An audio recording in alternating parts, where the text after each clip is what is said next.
This is your News Source Evening Bulletin for Monday, the 7th day of January in the year 2019. Here's what we're tracking tonight. The second case challenging the legality of the no-confidence motion has been filed, but this one by the Attorney General of Guyana Senior Counsel, Basil Williams. In court documents seen by News Source, the Attorney General in the matter against the Speaker of the House and the opposition leader is asking the court to determine several issues related to the motion and the vote. The court is being asked to determine whether the Speaker's ruling that a motion of no confidence carried by a vote of a majority of all the elected members of the National Assembly is unlawful, null and void, contrary to Article 106(6) of the Constitution. Additionally, the court has been asked to say whether the motion of no confidence upon a division vote of 33-32 members of the National Assembly was validly passed as the requisite majority of all the elected members of the National Assembly, pursuant to Article 106(6) of the Constitution. The filing also requests the court's intervention to determine whether the requisite majority of all elected members of the National Assembly ought properly to be 34 votes. In addition, the Attorney General wants the court to determine whether the President and all ministers of government can remain in office as a majority vote was not duly carried in accordance with Article 106(6) of the Constitution, and whether the court can make an order setting aside or nullifying the Speaker's ruling that a motion was carried. He is also requesting that the court determines whether it can grant a conservatory order preserving the status quo ante the President and all ministers of the government remain in office until the hearing and determination of the questions being asked. The Attorney General said he has several grounds for the application, and those include that he can refer or state a question of law to the High Court, especially in relation to the serious constitutional issue on the validity of a no-confidence vote. The government's position is that there was not a majority passage of the no-confidence motion. The opposition disagrees and believes that the government is attempting to buy time in office. Under the Constitution, on the passage of a no-confidence motion, elections must be called within 3 months, or at the time agreed to by 2/3 of the National Assembly. President David Granger and opposition leader Barra Jagdeo are set to meet this Wednesday at State House. It will be the first meeting between the two leaders since the no-confidence vote in the National Assembly. Opposition leader Barra Jagdeo in a statement over the weekend said compliance with Guyana's constitution in relation to the no-confidence motion and preparation for free and fair elections will be the main issues on the agenda of the meeting. But he added that he will still keep an open mind on issues of governance despite what he called the bad faith approach and attempts by the coalition government to squander goodwill. The Constitution calls for elections to be called within 90 days or at a time agreed to by 2/3 of the National Assembly following the passage of a no-confidence motion. The validity of the motion has since been challenged in the courts, and an initial court hearing is set for the 15th of this month. The court is being asked to declare the vote of former MP Charandas Prasad as invalid because of his Canadian citizenship. Prasad hurried out of Guyana the morning after voting with the opposition to oust his own government. He used his Canadian passport to travel and was even accompanied to the Ogle airport by a representative of the Canadian High Commission and the advisor for the PPP, Peter Ramsarup. More news coming up in just a moment.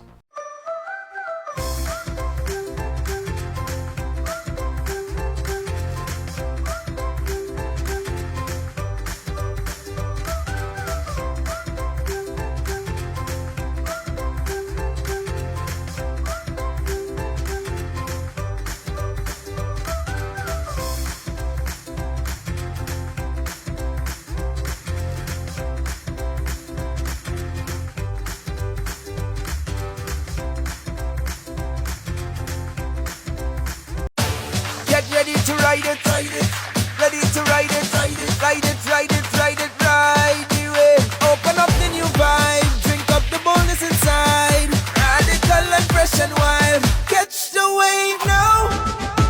Ride bold, ride fresh, ride strong, come on, ride the wave. Taste the action, satisfaction, perfection. Wave,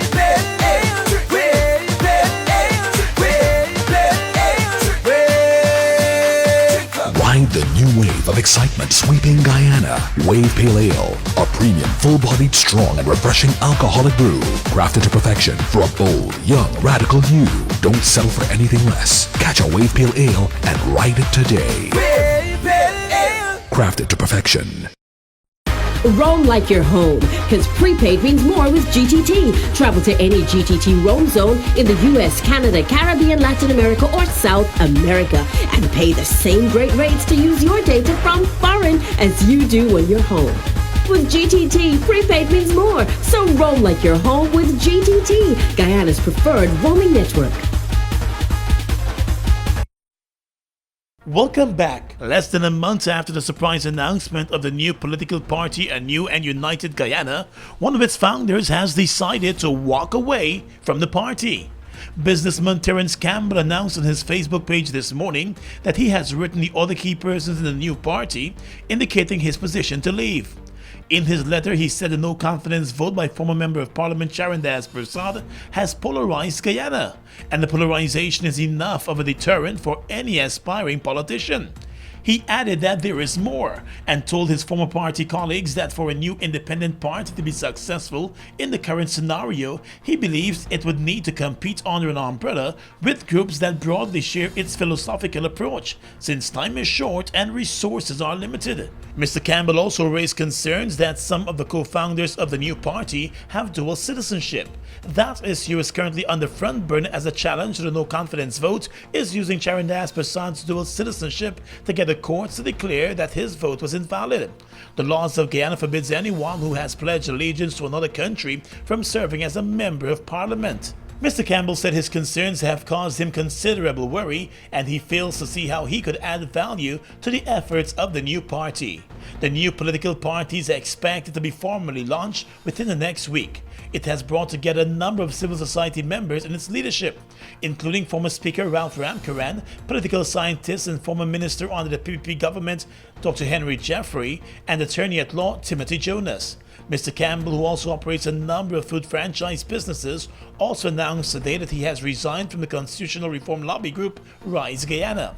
In his Facebook post, Mr. Campbell also took offense at a possible call by an online blog for a boycott of his businesses, pointing to his support of the coalition over the years and his many acts of social responsibility. Recently sworn-in Member of Parliament for the coalition government Barbara Pilgrim has dispatched a letter from her attorneys to the Guyana Times, demanding a retraction and apology from the newspaper for its Sunday report, which sought to indicate that she is the holder of dual citizenship. Speaking to News Source this afternoon from Berbice, Ms. Pilgrim said the Guyana Times article is totally misleading and false and aims to discredit her as a Member of Parliament with the current situation and issues before the court. Asked by News Source if she holds citizenship for any other country than Guyana, the Member of Parliament was clear and said she's a born Guyanese and the holder of a Guyana passport. She said she has never been a citizen of any other country other than Guyana and has never held a passport for any other country. Ms. Pilgrim said the Guyana Times article has embarrassed her and she wants a full apology, even as her attorneys contemplate legal proceedings against the privately owned newspapers. She said the newspaper never contacted her for anything, and she provided her Guyana passport number to News Source and said that while she did live legally in the United States for a period, she never applied for and was never granted any American citizenship, as the Guyana Times article implied. The Guyana Times is owned by a close friend of the opposition leader. Pilgrim was sworn in as a Member of Parliament last Thursday, replacing Charandas Persad, who was recalled by the coalition government following his no-confidence vote.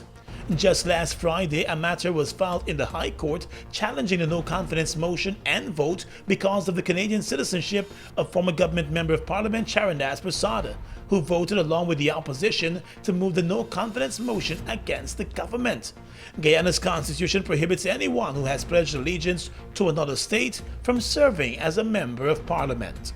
Let's tell you now that President David Granger has issued a call for local media professionals to be more responsible in their reporting and to also fact-check their stories and sources and never turn a blind eye to research.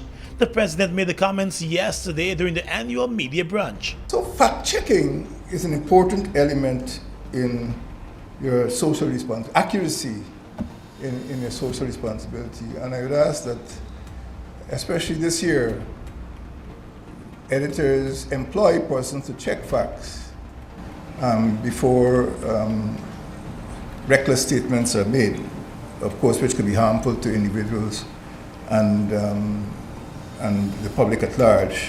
President David Granger, who once owned and published the Guyana Review and also once served on the Guyana Press Association, reminded journalists of the job they do. He said they will continue to receive the respect and support of his government. Let's tell you now that with opposition member of parliament and former housing minister Irfan Ali moving to the High Court in an effort to get fraud charges against him dismissed, the magistrates court has found itself putting the matter on hold at the magistrates level. Back in November, Mr. Ali was charged with several counts of fraud related to the sale of land at an alleged undervalued price to members of the former government, while he was the minister responsible for housing. He is facing 19 fraud charges that add up to more than $174 million. If convicted, in addition to possible jail time, Ali could also find himself permanently barred from serving in the National Assembly. The former minister, who wants to run for president of Guyana, has asked the High Court through his attorneys to rule that the charges against him were bad in law and that he acted lawfully under his portfolio. That matter is expected to come up in the High Court this Friday. In the Magistrates Court this morning, Chief Magistrate Anne McLennan adjourned the matter before her on the request of the prosecutor Patrice Henry. The Prattville 2 land case came under the microscope just after the government change 3 years ago. Investigations by the State Asset Recovery Agency found that those who benefited from the seaside land sale were offered the land at lower prices than was being offered to ordinary citizens. Former President Bara Jagdeo bought the largest plot and has built a massive seaside mansion where he now lives. Along with a number of his former ministers, Jagdeo continues to face questions about the land sale deal. While he has offered not to answer any questions, a number of his former ministers have quietly approached the State Asset Recovery Agency to settle the matter and pay the correct prices for the land. On the police blotter, the Guyana Police Force during Operation on Saturday destroyed more than 2 acres of marijuana plants in the Region 10 area. The bust took place in the Millie Hideout area. According to the police, more than 2,000 marijuana plants measuring 3 to 8 feet were discovered with an estimated weight of over 1,000 pounds. The cops also found a nursery with more than 200 marijuana plants along with hammocks and cooking utensils. Police investigators also went to another location in the same Region 10 area and they discovered another marijuana farm, this one with more than 1,500 pounds of marijuana plants. Cooking utensils, cell phones and other personal items were also discovered at the second location. However, there were no arrests since no one was found at either of the 2 locations during the operations. The probe is ongoing. And that's your News Source Evening Bulletin for tonight. I'm Gordon Mosley, reporting.